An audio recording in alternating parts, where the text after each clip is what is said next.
Je vous remercie. 215 millions de chrétiens subissent des persécutions graves dans leur pays en raison de leur religion. Les relations internationales résultent en premier lieu des États membres, mais rappelons que certains pays concernés entretiennent des relations privilégiées avec l'Union européenne ou ses membres, la Turquie, le Qatar, mais aussi la Chine, où 300 églises ont été dévastées en 2016. Parmi eux, certains sont classés dans les 20 plus dangereux pour les chrétiens, notamment l'Inde, dont l'Union est le premier partenaire commercial, et le Vietnam, où le gouvernement est mis en cause dans les persécutions et qui bénéficie d'accords commerciaux privilégiés. Si les cas de ces pays extra-européens sont graves et nécessitent une pression diplomatique forte, n'oublions pas notre propre situation. En Europe, 100 églises ont été détruites en 2016.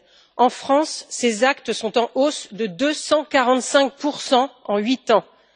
Partout, la sécurité des chrétiens recule à chaque avancée du fondamentalisme islamiste. Dans nos pays, je le rappelle, de culture chrétienne, des chrétiens sont tués pour leur religion. Les assassinats du père Hamel à Saint-Étienne-du-Rouvray et celui d'un jeune converti à Grande-Synthe en 2016 en témoignent. Au sein d'institutions européennes qui renient leurs racines chrétiennes, un changement de politique doit s'opérer.